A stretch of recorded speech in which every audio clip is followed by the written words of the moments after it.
everybody. Hi, friends. Well, from beautiful Salt Lake City, Utah, It's Thank God I'm Atheist. the podcast. I'm Frank Feldman. And I'm Dan Beecher. And coming up on the show today, Dan, you might expect us to be talking about one thing. We'll get to it at some point, but our big topic of the day is Under the Banner of Heaven, the new TV show. Yes. Ooh, on FX. Oh, we have our own sort of insider's take. Yeah. I mean, I figure Hulu's and FX, they're promoting the shit out of it. Mm-hmm. So, you need your Mormons, your resident Mormons to comment. You need us to chime in, and we are going to. And we will. Yeah. We're not going to leave you hanging like that. And we'll be getting to other stuff, including that one topic that's unavoidable this week. But first, we got some stories. Dan. Yeah. Did you know that the Catholic Church has this priest problem? Priests meaning they have priests and they're a problem? Yeah, exactly. And it's remarkable to me. This is it's hard to joke about victims of sexual abuse and all of that. And of course we don't talk about that part of it. But what we do joke about is the Catholic Church falling all over itself to handle the situation correctly. And in is this that case, what they do? Are they Yeah, I'm not sure I'm buying it. Or falling all over themselves to handle it incorrectly. Right. That sounds closer. The Archdiocese of Cologne, that's in Germany, everybody, it has come out that this is after they have had to deal with priest sexual abuse issues. Right. They have a fund of money that they've set aside that one of the purposes of this fund is to it's a compensation fund for victims of sexual abuse at the hands of priests in their archdiocese. Well, it has come to light that about 1 million euros was spent to clear the private debts of a priest that included gambling debts. From this fund that has paid out around 20,000 euros to sex abuse victims. Wow. That's a bad look, you guys. You may want to take another do another calibration on your on how you're handling this situation. How you're handling things. You might not have gotten it entirely right yet. I'm not sure that. Yeah, especially when you throw in gambling debts. Wow. This guy's just running amok. I will say probably better having him gambling than other things that he could have been up to. Priestly vices that we know about. That's a thing, man. Is this guy hitting the slots? Just going down in all his garb, his with his mitre on his head, right? Walking into a casino somewhere and just slapping down some cash. Something tells me he's not proudly sporting the collar when he hits up the casino. I bet his bookie knows who he is. Yeah. Oh, they know. They're happy. Look. When you're backed by $1 billion organization, your credit's good here. Yeah. So apparently, about 500,000 euro was used for clearing the gambling debts. But then, because it was not taxed correctly, a total of 650,000 euros, in addition to the first 500,000. Had to go toward income tax, including interest, because it wasn't paid. So it was paid, collected fines and whatnot from the German government. Good Lord. So then the archdiocese had to cough up that extra money, not just the 500,000, because that was that would have just been sort of like a gift, right? Which it was clearly compensation. To me. When an organization that huge and that powerful, when they have to actually pay taxes, that's an amazing thing to me. Well, it's his income tax that they also just decided to cover. Yeah. Isn't that amazing? Like, oh my God. this guy, like what the fuck is wrong with this organization? Like these guys, like they can look do out for their employees, Frank. They're a good, solid organization that cares about their employees. Tell me what job I can get that's going to cover my gambling debts. Right? My horrendous, out of control gambling debts. Yeah, something tells me Amazon's not looking out for you quite the way the Catholic Church is. And all you have to do is pretend like you'll be celibate for the rest of your life. You don't have to actually do it. You just have to pretend. Good Lord. Oy, oy, oy. That's frightening. That's not acceptable. So well done, Archdiocese of Cologne. You've alienated more people. Right. Yeah. I'm sure all the Catholics out there are feeling real good about where their tithing dollars are going. Oh boy. Well, you hinted at it. Here's the thing. You and I are not the right people to talk about the leaked SCOTUS ruling. In general, we are not women, and I think this is a time for women's voices to be amplified. We are not legal experts, correct, or anything like that. So there are other podcasts where you're going to get better analysis. Yeah, absolutely. Yeah. Go to Opening Arguments. They've got a whole thing about it. Go to, even Scathing Atheist had a wonderful diatribe by Lucinda. That's great. And I direct you to them.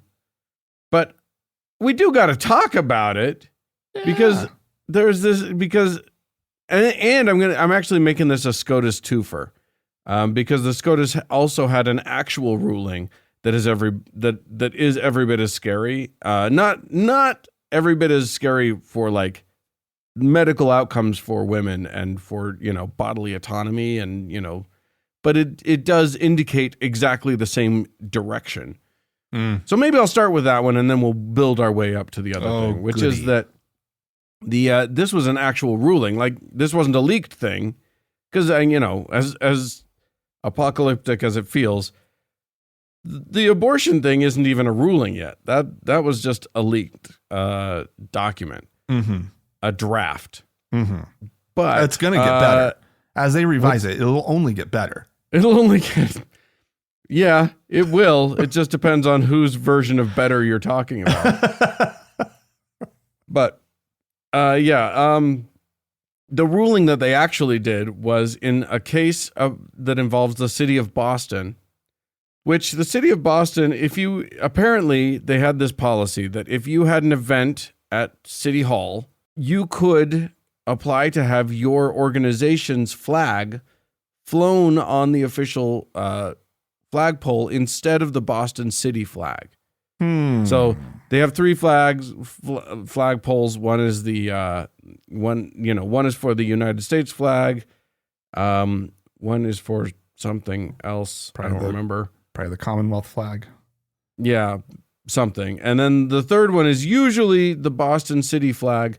But if your organization has a banner, you can, and you're having an event at City Hall, you can hoist your org's thing. Except that a Christian group wanted to do that and wanted to raise the, quote, Christian flag. Oh. And Boston City was like, probably not. No, you can't. Because they rightly argued that would be the city, a government entity, endorsing, or at least seeming to endorse, a religion. And we have a whole constitution about that. Right. But not anymore. Not for long. Don't worry. You guys should know better than to ask. Yeah, exactly. Like, that's not how we do. And we wouldn't, of course we wouldn't allow any other religious organization to hoist their thing either. Like, for instance, if the Satanic Temple had an event, they wouldn't get to do it either. Right. Which you would be happy about. Well, correct. The group sued. Oh boy. And it made its way all the way to the Supreme Court. And unfortunately, the Supreme Court has decided incorrectly. Oh God.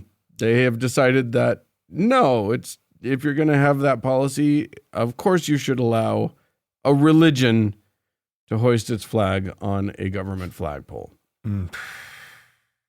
Fair is fair. I mean, that's an ugly, stupid. Look, here's the thing, and this is the lead in to the other ruling, to the other thing. Our current SCOTUS, our current Supreme Court, is not interested in the law anymore. I know. They are entirely interested in sort of skipping over the law and going and just enshrining their particular religious morality on our country and enshrining that in law. Right. That is what their interest is. And where they can use law to justify it, great. And where they can't, they don't really care. They don't fucking care. Yeah. And that's what this Roe v. Wade thing, that's what this leaked draft ruling says. It doesn't say it out loud, but, I listened to the opening arguments breakdown of it. It doesn't even cite any other case law other than Roe. It's not actually like, in a few footnotes here and there, but it's not actually citing law. They don't give a fuck about the law. And the way that it makes the argument in this Alito penned screed, the way that they make their argument is this twofold thing where it's like, the test is this a historically is this a historical right that has been given, and what's the other thing? Anyway. So literally what they've done is laid down frameworks so that a whole bunch of things that have come about in the last 50 years will not pass this test. Obergefell won't pass this test, meaning gay marriage, the ruling that gave everyone the right to marry who they want, that definitely wouldn't pass this test. If it's not specifically that's the other thing. If it's not specifically in the Constitution, like words in the Constitution, and it doesn't have this deep history, then it's not a right according to them, and so you have to. Well, if there isn't a law that spells it out. How deep do you have to go? 50 years is pretty long. 50 years of precedent is solid. I mean, and there's been all sorts of case law based on that 50 years, and they're just throwing it away. So, yes, this will kill people. This is a terrible decision. It will mean very bad things, and get out there and start supporting charities that will help people who need abortions get abortions. Yeah. Because a whole bunch of states, including our own fine state, will become a very bad place to be. Yeah. And also, we have to figure out how to get the fucking vote out. Honestly, you donate your time, donate your money. It doesn't matter how bad the Democrat candidate is in your area, you still have to.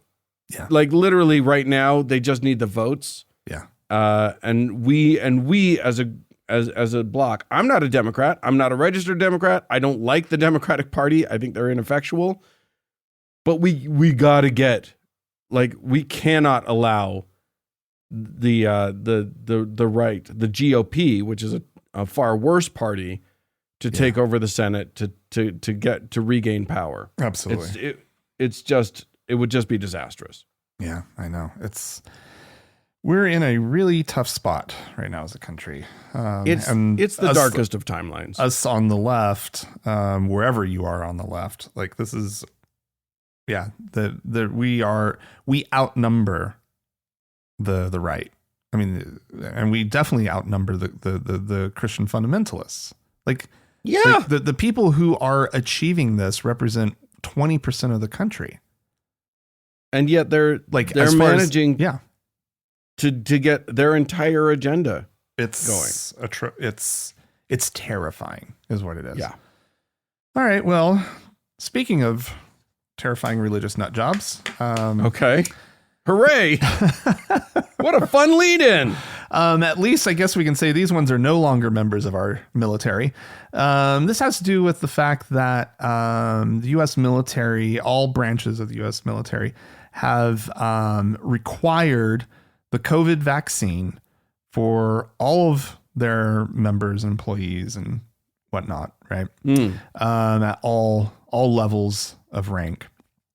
And because the military historically has required the troops to be vaccinated, whatever the vaccine is. This is not a new thing. They vaccinate their people. It's considered, you don't want your troops sick with shit. Right. Especially when it's preventable. Exactly.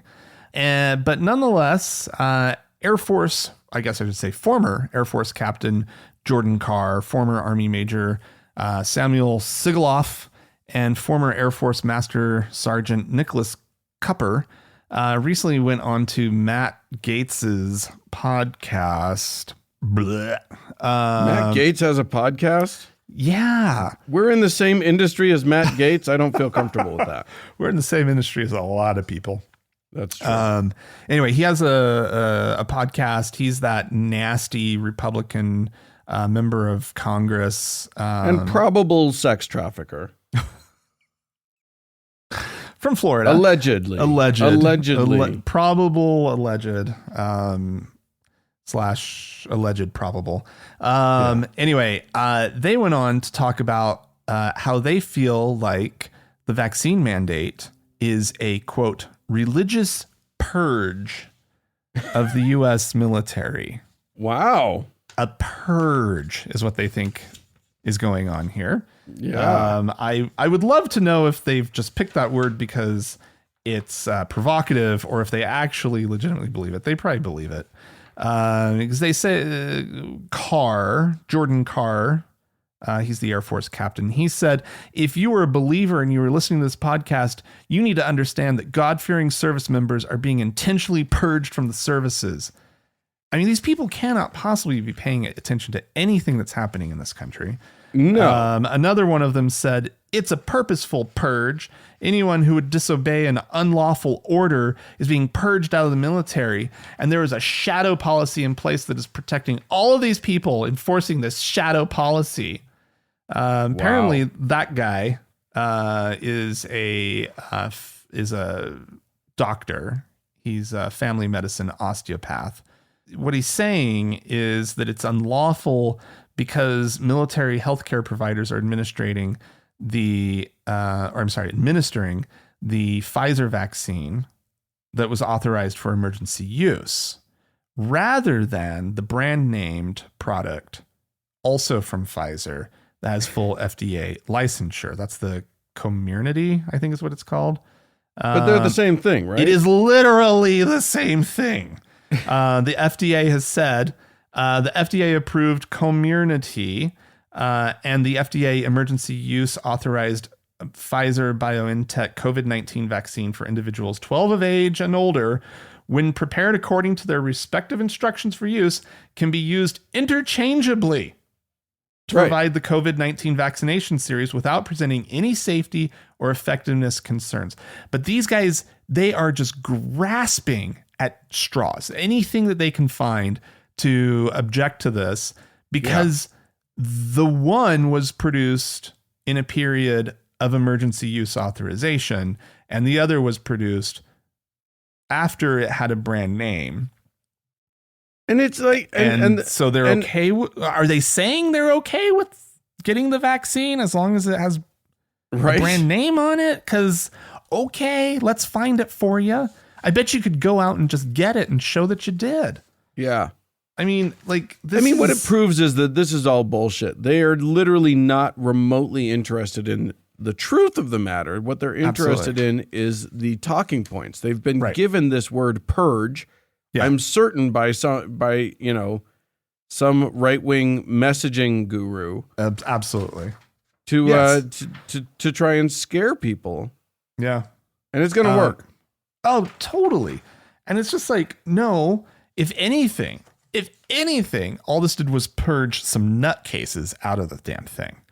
Right. The other shocking thing is to claim, the amazing thing is to have the balls to claim that the U.S. military is going to be against religious people in any way at all. And Christian ones at that. Yeah. Yeah. No, I know. That's true. It doesn't If you're Sikh, you might be able to claim that the U.S. military is discriminating against your religion. But now, I will say the article does not specifically say that they're Christians. Right. But they're on Matt Gaetz' show complaining about the vaccine. We all know. My God. And the guy's a fucking doctor. Yeah, I mean, the osteopathy thing's a little bit... I know they'll give you like a cranial massage instead of giving you a prescription for allergies, but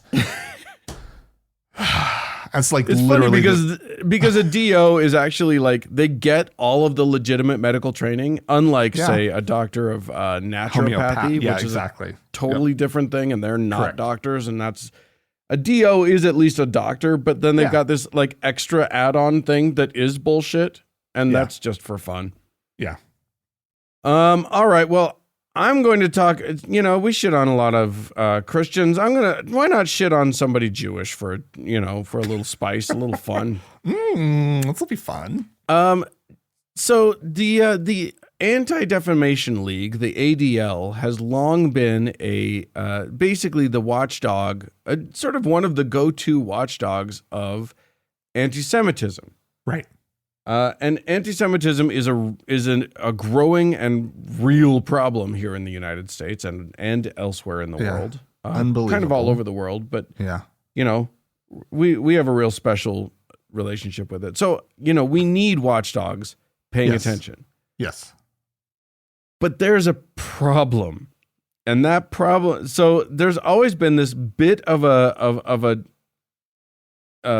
issue within the Jewish community between those who want to be able to criticize Israel for bullshit that country is doing and policies that country has enacted. And those who want nobody to be allowed to criticize Israel about anything forever. Amen. Right.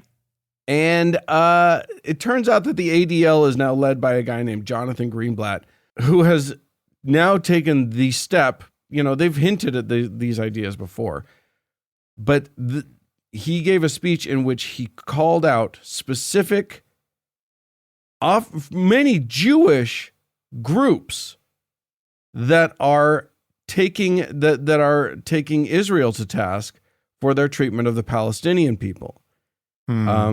Israel, I agree with them. I think, and so now I'm going to be on the Anti-Defamation League's shit list. But the truth is that the Zionist idea of like, we just get all of Israel and we get to treat the Palestinians who have lived there for, centuries, millennia, whatever, however we want, and we get to just bomb them out of existence, or we get to, colonize their space, all of this stuff. They have some very ugly policies, and they've treated these people incredibly badly, and it's human rights violations. Is what it is. But it's Zion. Yeah, that's true. They've got a word, so I probably should. Theirs. That's right. So says God. So says Jesus. So anyway, basically what he's saying is you're not allowed to criticize any of these policies. And if you do, you're basically every bit as bad as the extreme right. So he called out some specific organizations, including Students for Justice in Palestine, Jewish Voice for Peace, which any organization that's called that, obviously they're terrible. And then also the Council on American Islamic Relations, or CAIR, which, I wonder why they would be a little upset about the Israeli treatment of Palestinians. Anyway, this is the first time that Anti-Defamation League has been overt in their criticism of it. He called these groups the photo negative or the photo inverse of the extreme right. He said there's no distinction. Oh my God. These kind of this kind of rhetoric, it really scares me, right? Yeah. Because right now we're all like, personally, I'm fighting really hard from being pushed into just one camp, right? Right. Because everything right now wants to divide us between all the way over here and all the way over there. Yeah. And it's just not healthy. No, right? It's absolutely we know this. not. We all know it's not healthy. It's not healthy for society. It's not healthy for the individuals, right? Like there are so many, like we get to criticize nations for bad actions. It doesn't mean we're anti-Jewish or anti-Semitic. It doesn't even mean we're anti-Israel. It just means we're against these actions. We're against this behavior. Thank you. Yeah.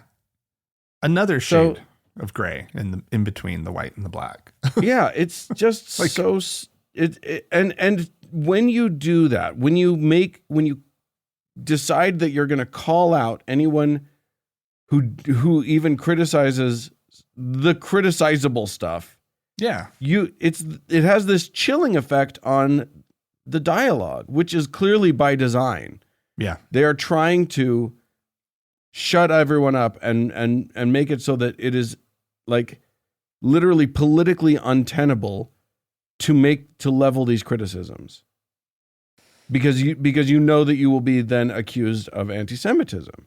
Yeah, it's absurd, and that's not acceptable. That's not how a democratic that it's anti-democratic in its aesthetic. It absolutely is, and in its practice. Yeah. It's just not an okay way to live your life. It's not an okay way to when you are a political organization. Yeah, not and also should be a big tent political organization. Like this this should be an organization for all Jews. Mm-hmm. And it's very clearly they're declaring themselves not to be. Yeah. Here we go, Dan. Yeah. Pope Francis. He's a favorite of the show. He's the Pope with the mope. Yeah. You know, there's this whole war in Ukraine thing happening right now where Russia, I've heard of it, is aggressing on. Well, we all know what's going on. It's wretched. Russia is like so unbelievably in the wrong. Its position is it's rough. It's bad.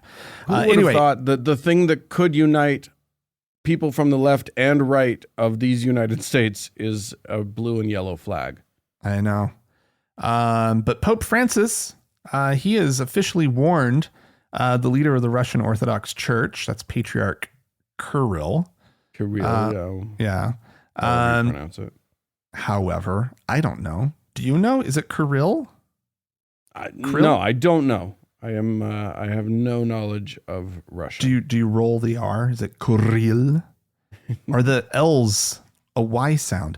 Anyway, so he says he told an Italian newspaper just like last week, I spoke to him for 40 minutes on Zoom. The first 20 minutes, he read to me with a card in hand all the justifications for war. Wow. I listened and told him, I don't understand anything about this. Brother, you are not, or we are not, clerics of state. We cannot use the language of politics, but that of Jesus. And then he tells the newspaper, he says, the patriarch cannot transform himself into Putin's altar boy. Too late.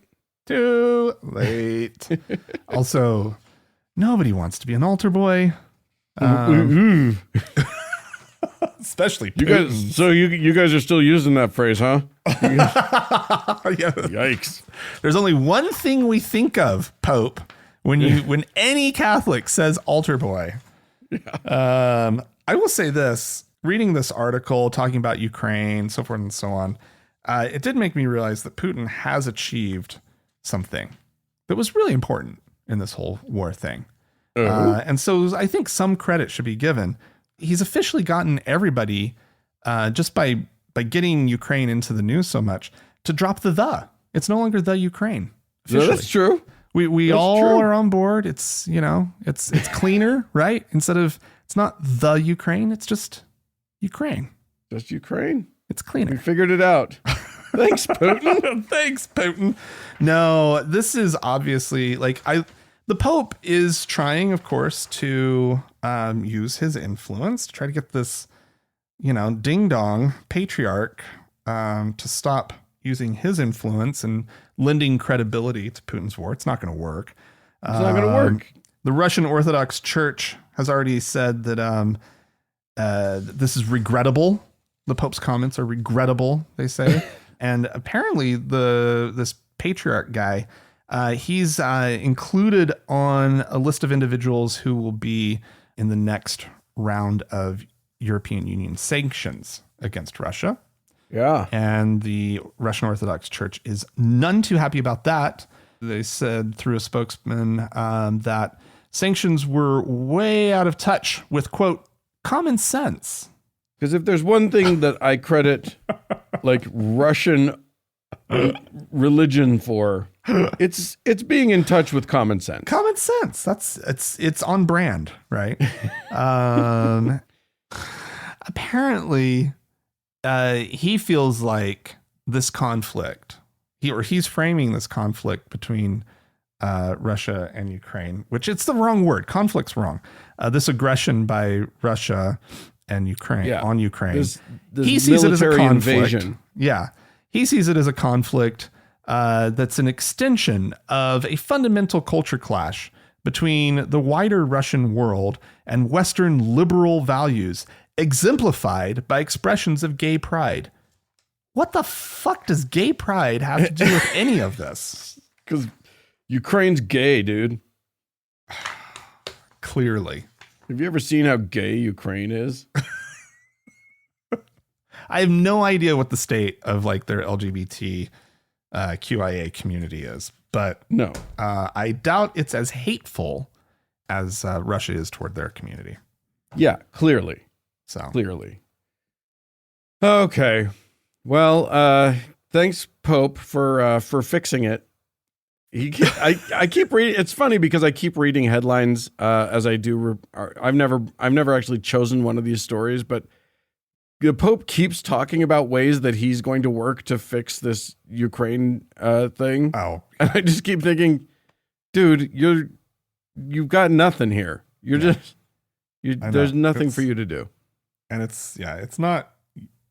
I have no ideas of what he could possibly do. Yeah. To fix it. Although emasculating Pope Kirill and saying he's an altar boy is that's a hell of a thing. Defies common sense, but whatever. Yeah. All right. Well, here's the thing. I just went for a quick visit to Seattle. And while I was walking around in downtown Seattle, I saw a billboard. And this is a billboard for the show Chosen. This is a television program that apparently made a little bit of history by successfully raising $10 million to produce a show about Jesus. Oh, wow.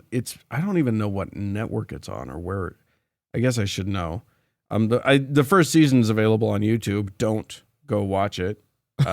Is my suggestion. If nothing else, though, I will give it credit.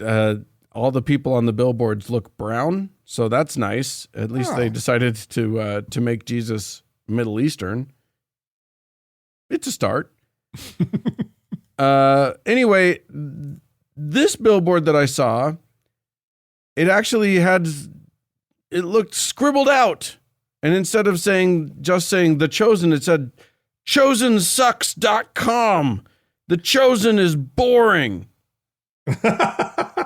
What? And here's what it turns out. This was their big new ad campaign. What? What they did was they put up a bunch of billboards. We've got some here in Salt Lake for the show, and then they did they very secretly, very quietly put up a whole bunch of new billboards, which were the same billboards but defaced. Of course. With chosen sucks, SUX, by the way. They chosensucks.com and they scribbled things out and wrote the devil on it. Like they took their Jesus guy and put a mustache and devil horns on him and stuff. Because that's they're persecuted, right? Like this is what they imagine persecution looks like. Right? This is exactly right. They know their audience, and their audience loves a good persecution narrative. And they weren't getting the play that they wanted to get. They aren't apparently their ratings are very stagnant. No. I mean, if you go to any of the reviewing websites like IMDb or Rotten Tomatoes, it'll get amazing reviews because Christians will always go to those places and give, 7 out of 5 stars and just write it like it's the best produced thing in the universe. It never is, of course, as anyone who's ever watched a show from god-awful movies will be able to tell you. But it is a very funny thing. I think it's semi-brilliant of them to just play into this persecution narrative, to be perfectly honest with you. But apparently it backfired some because a lot of people were very upset about it.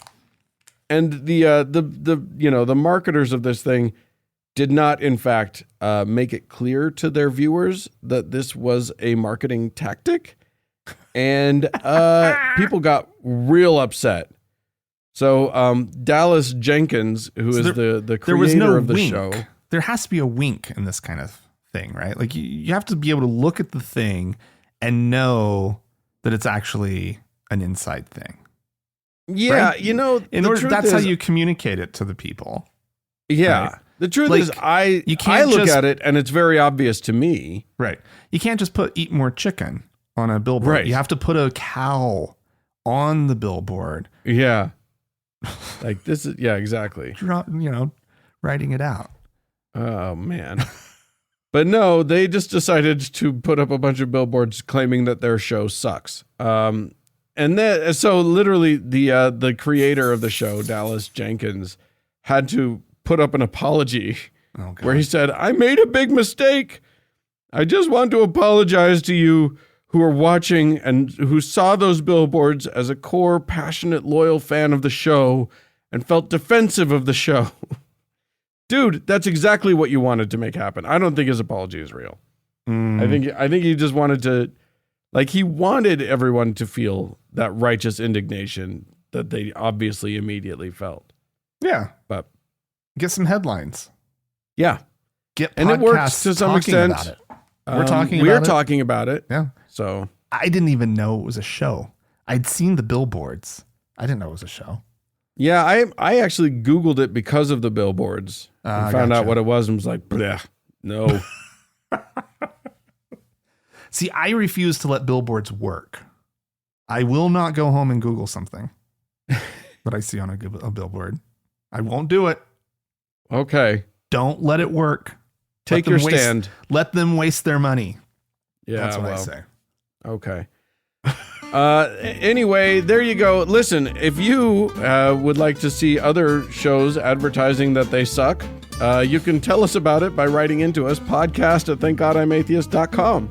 Or call and leave us a voicemail. The telephone number is 424-666-8442. Stick around. There is more show coming up.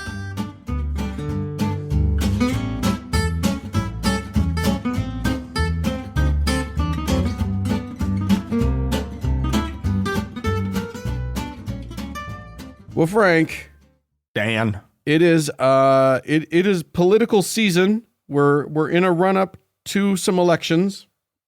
Some primaries have already happened here in the United States. And again, we can't emphasize this enough.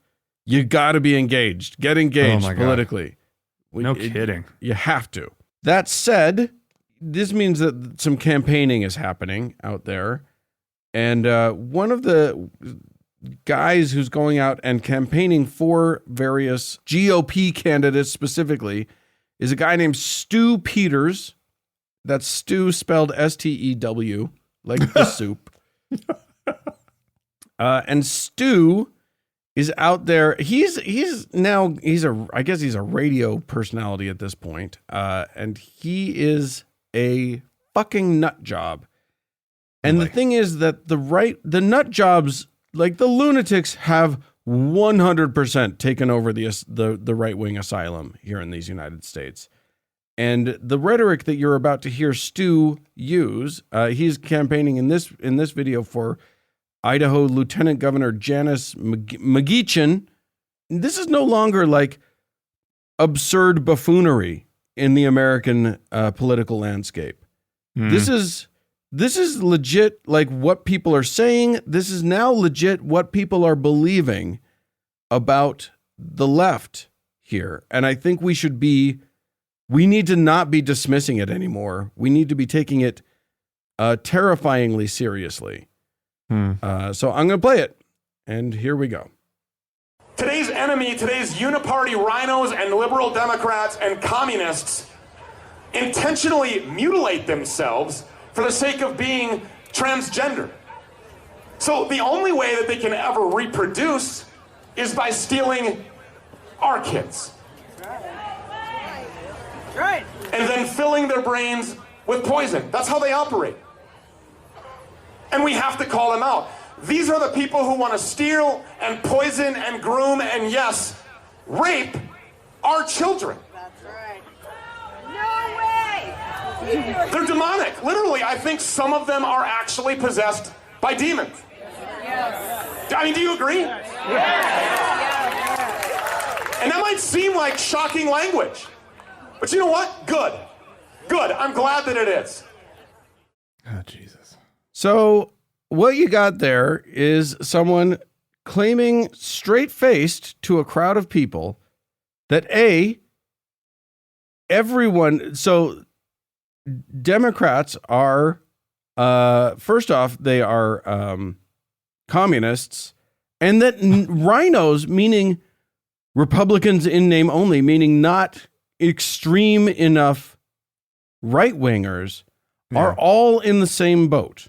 They are all the same. And that we are all basically, I mean, he basically says we are all transgender. We are purposefully, choosing trans as our new way of being. We're all doing that. And now that means that we're in there is the suggestion that we know we're not trans. We're just mutilating ourselves. Right. We're purposefully mutilating ourselves. Right. I'm not sure what he thinks the end game of any of this is, but and then that leads us to steal their children because we can't make our own. And then we rape them. This is the rhetoric that they are using, and they're literally I'm seeing it's too much for it to be silly anymore. Well, all Democrats are pedophiles. The audience is right there with them. Yeah, they're chanting. Yeah, right. They're encouraging him. They're this is they're a not moment shocked to hear it. Yeah, they're not booing. Right. That someone is accusing their neighbor, who's just the person down the street, who's just the person just another citizen, of being a pedophile, an active child murdering pedophile, because they're on the opposite political party. Yeah. We need to be serious about that. That is, it's not a joke anymore. Like, it was funny back in 2014 when Alex Jones was saying that we're making the frogs gay or whatever. Like, that then it was funny. It's not funny anymore. Yeah. Although making the frogs gay is still kind of funny. But That's why, yeah. Why can't we get back to that? When it was just absurdities. But now the it's problem is absurdities people that were they listening. believe. Clearly, people were seriously listening, and we should have been terrified back then. Yeah. Because this has gotten out of control. This is out of hand. And it's getting to the point of being dangerous, legitimately. There's what's the spark that's going to light the fire that actually turns this violent, right? Yeah, absolutely. It's going to happen. Yeah. So, yay. Yay. Anyway, okay. Everyone do a cleansing breath. I need a cleansing breath. And then we had some folks write into us, so let's hear what they have to say. Alexandra writes in to say, "Dear Frank and Dan, or Kate." Thanks, Kate, again for filling in last week. I recently moved from the East Coast, where I lived for 10 years, back to my small hometown in Texas. Oh, why did you do that, Alexandra? Anyway, this is an area where nearly everyone is religious and conservative. The town is still covered in pro-Trump and Let's Go Brandon flags, and the local politics absolutely reflects that Trump cult you talked about this week. Trumpism has basically become the prevailing religion here. The local state representative primary race was a funny competition of the two Christian conservative white cis men trying to out-Christian conservative each other with every ad and billboard and yard sign professing their Christianity and their respective devotions to, quote, family values, which in this area is a well-known and praised code for being anti-gay. They also both trot their military service out for all that it's worth. Then they tied in the primary and are in a runoff. So they stepped up their game to attack ads to try and outright wing each other.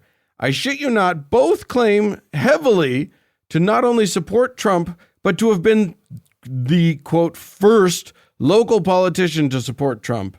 And despite both having nearly identical platforms, they each accuse the other of a list of scary buzzwords like woke and claiming that the other supports critical race theory, among other scary boogeymen. It has become a complete circus of who can appeal to the Trump cult the most. That's terrifying. This is where we're at. Yeah. That's definitely where we're at. So have fun with that, Alexandra. I hope you enjoy your time there. Yeah, this is not democracy working. No, this is we are in it's Nazi times. This is how this happens. Yeah. Well, thanks for that pick me up, Dan.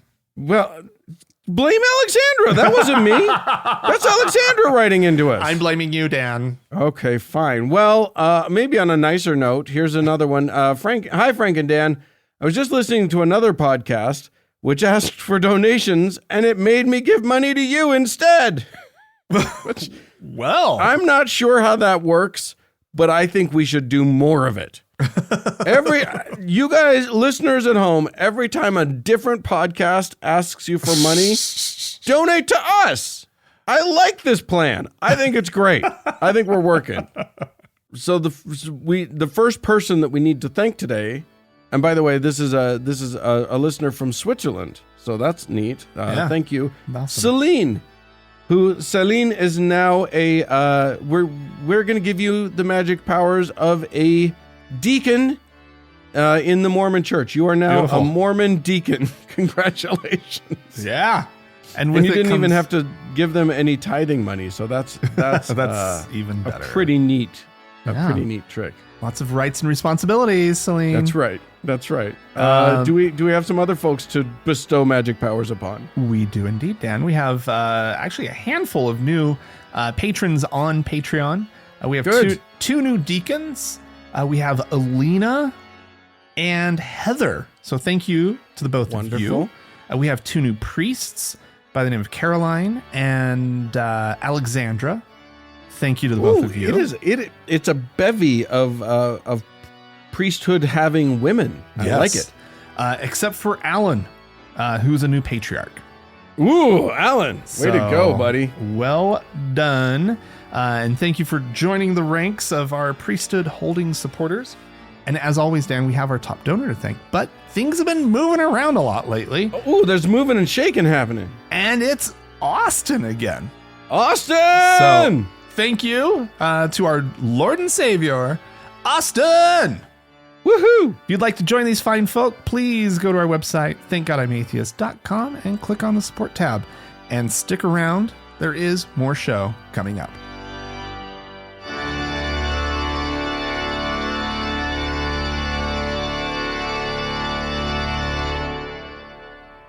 Well, Frank, Dan. there's been a lot of like serious feels on this show, this episode. It's time to talk about something stupid. I want to talk about something really dumb. And that stupid thing that I want to talk about is the new Hulu FX show, television program based on the hit John Krakauer novel. Oh, yeah. Under the Banner of Heaven. Well, is it a novel? It's a historical. It's a book. It's nonfiction. Yes. It's nonfiction. Yeah. Unless you ask certain of my Mormon friends, in which case it is Clearly a novel. It's bullshit. It is a true crime novel that has as its sort of backdrop Mormonism. Yeah. And you know, this is an event that actually happened. There was a double murder, horrifying murder. Yeah, a young, really young nasty. mom and like baby. A baby. Yeah. Yeah. Not good. Not okay. And fine fodder, I think, for a television program. This would make a great show if you have the right people working on it. Oh God. So I was really excited. I mean, Andrew Garfield's the main character. He's a good actor, and I was pretty stoked about this. I like the trailer made me excited for it. Like I was like, oh, that's a good trailer. Yeah. And you know, people involved were Mormon, including the show's creator, Dustin Lance Black, writer of the acclaimed film Milk. Yeah. Among other things. Got an Academy Award for that, right? Yeah. Yeah. Something like that. Yeah. I'm pretty sure. So you know, things were lining up. I was ready to be excited about it. And then, you know, I didn't get to it until, a little ways, a few days after it came out. Mm-hmm. And I saw, before it came out, I started to see buzz among some of my Mormon friends that this was not anything recognizable as Mormonism to them. Oh, wow. Okay. Now, I was suspicious because a lot of times when Mormons say, that's not my Mormonism, what they're doing is actually just psychologically distancing themselves from the parts of their religion that are very uncomfortable. Right. And they got those. They got plenty of that. So I went into it thinking, actually, that's probably speaking well of this thing. I'm probably going to enjoy it even more because it's pissing them off and they are being disingenuous with themselves and blah, blah, blah. Turns out this thing is a turd. It is such a bad show. It is so badly written. Oh. And the portrayal of Mormonism, which is kind of like what was going to get you and me to the table. Uh-huh.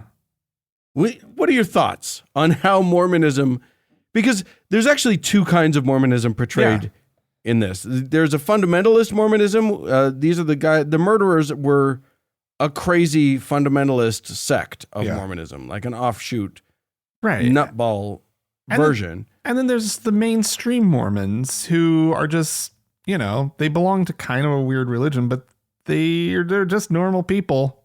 Yeah. Right. But they do have weird little phrasings and that they have to say, and they might have their stick up their or a stick up their butt about, swearing and whatnot. Yeah. But this is also a police station in a small town, though. I will say that. Yeah. So a little defense of like the line where he's like, could you not swear? And the police officer saying to another police officer, please don't swear, or something along those lines. And I was just like, no, absolutely not. Not at all. And it's basically like your mainstream Mormon is being presented as borderline fundamentalist. Yeah. As crazy and weird. Like, look, you can find ways of pointing out the weirdness of Mormonism, but for the most part, if you meet a Mormon on the street, unless they like want you to, you're not going to know that they're Mormon. They're not. Yeah, you're disagreeing with me on that? So a friend of mine that I grew up with, more or less, in Oklahoma, she now lives in Washington, D.C., and I've been out to visit her a couple times. Not recently, but, sure, a little ways back. We would play a game on the Metro, which was Spot the Mormon. And you totally can.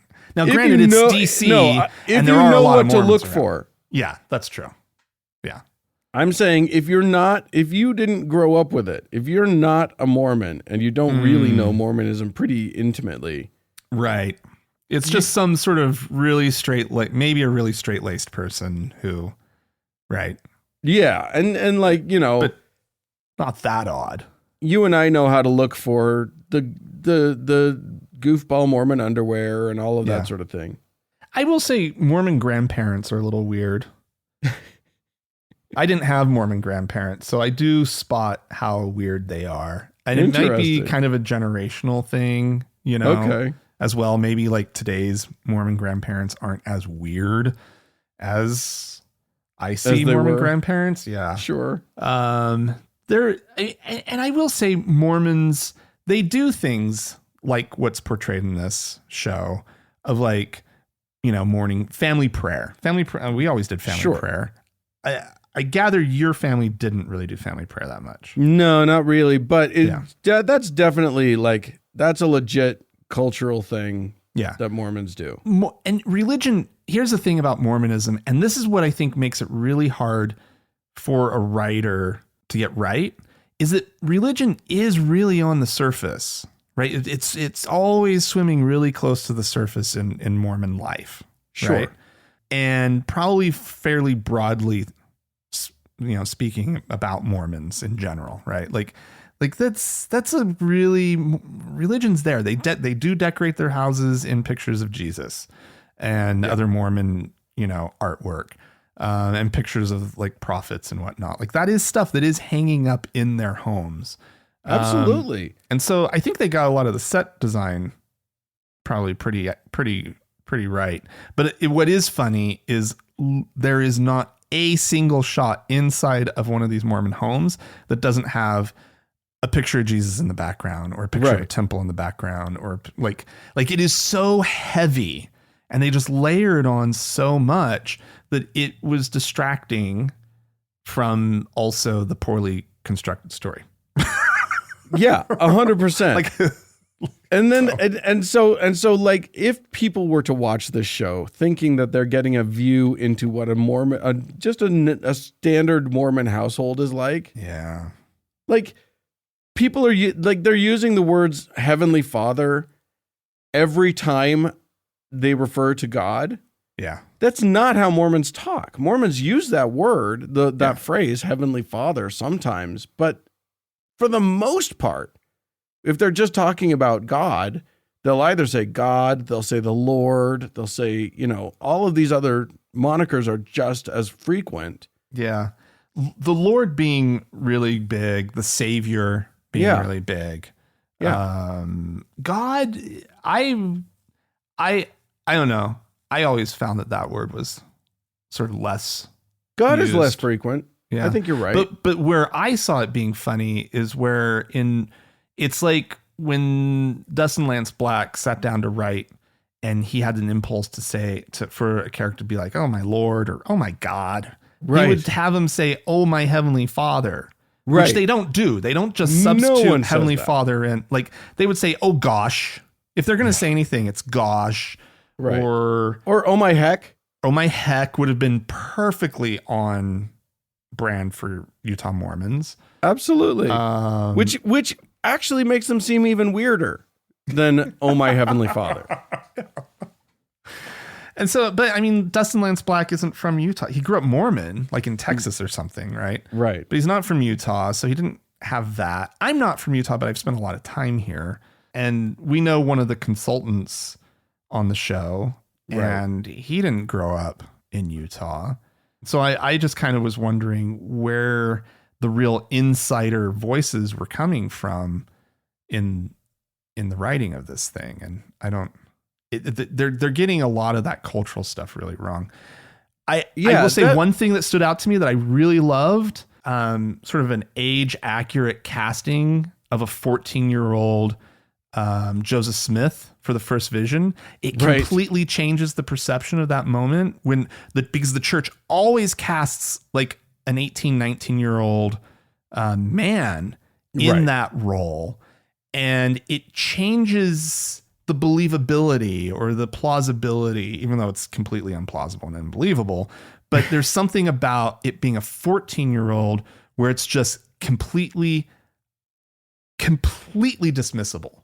Yeah, we're talking about the origin myth of Mormonism here. Oh, yeah. So Yep. this guy named Joseph Smith, who's the founding prophet of the Mormon Church, depending on which version of the story you get, because there were Fair. several different versions that he himself told. Correct. But one of the main ones is that when he was that he was visited by an angel when he was 14 years old. Yeah. And that's the beginning of the Mormon Church. So yeah.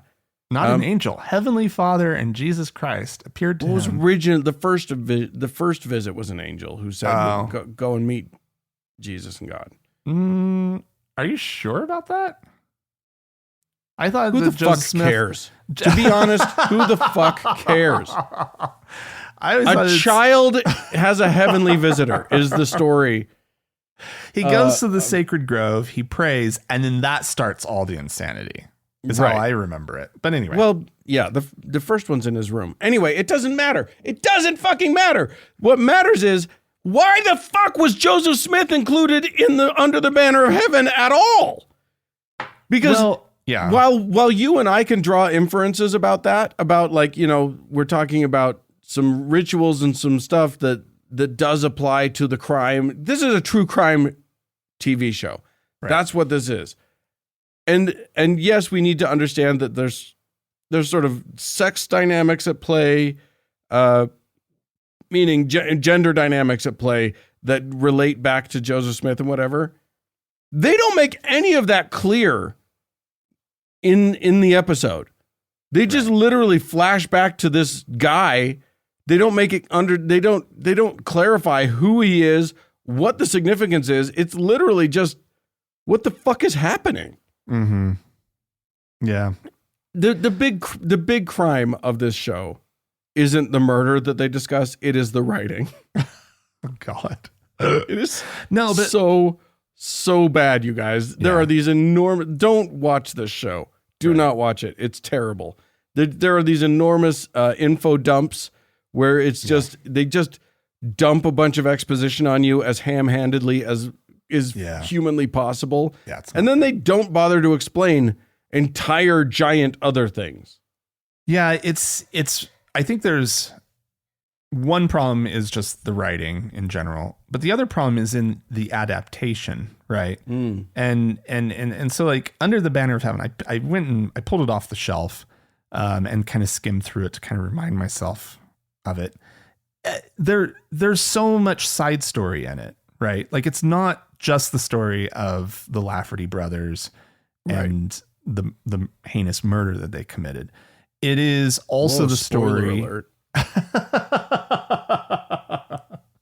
It is also the story of Mormonism and the Western settlement. And I forgot about this one. Elizabeth Smart the story of Elizabeth Smart, and he kind of explains how a lot of these fundamentalists and crazy dynamics played into that incident as well. Yeah, and Krakauer kind of explores the idea that violence is kind of baked into the cake of Mormonism. Correct. Yeah. On some level. Yeah.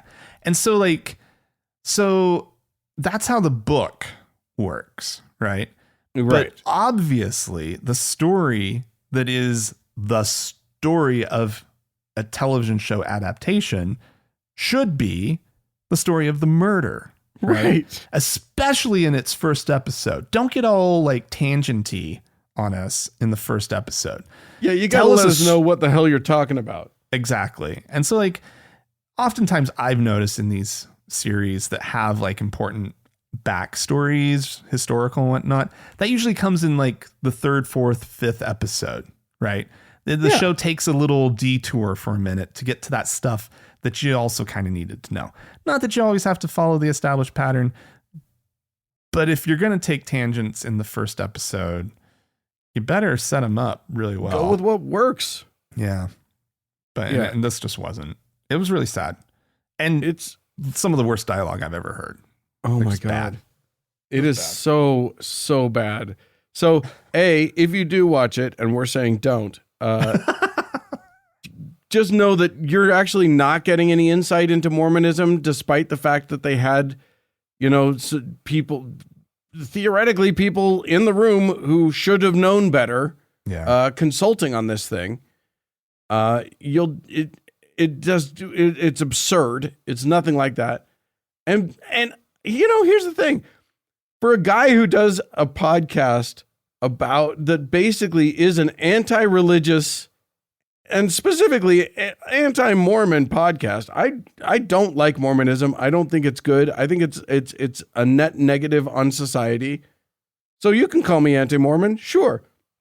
But when you make a show like this, and your anti-Mormon bent is this glaringly obvious, and it's so clear that you want to make Mormons look bad by making this show, that you have an axe to grind. You're going to lose all of us. Yeah. It's an agenda-driven show instead of just being an entertaining TV show that then also like we pick up on the fact that, oh, by the way, these people maybe not Mormonism. Yeah, you can't grind your axe that much out in public. You got to figure out how you're going to do it. If you're going to do it, you got to be more subtle. Yeah, but I tried to watch it. You said don't watch it. I would say if you're interested, watch it. Just have that caveat that it's not a good representation of like Mormonism and Mormon life. And I'm warning people not to watch it because it's virtually unwatchable. It's so fucking bad. I tried to watch the second episode. I got 10 minutes in, got so mad at the dialogue that I was like, fuck it, no. And I turned it off. I'm shocked I made it through the first episode. It is too bad to watch. Anyway, you got me on a rant. If you would like to disagree with us, you certainly can. Please do. You can write into us, podcast@thankgodimatheist.com. Or call and leave us a voicemail message and tell us about it. The telephone number is 424-666-8442. Yeah, go to the Facebook page, facebook.com/TGIAtheist, and click the like button. We're just collecting numbers at this point. And if you would like to join one of our members only lounges, you can do so. Go to our website, thankgodimatheist.com/members only. There's something on Discord, something on Facebook. You'll figure it out. That's not just collecting numbers. That's actually a really cool place. Thanks so much to the Red Rock Hot Club for the use of their beautiful music. And thanks to Gordon Johnston for the use of his music. And thanks to all of y'all for tuning in. We sure do appreciate you. Thanks so much. Bye-bye.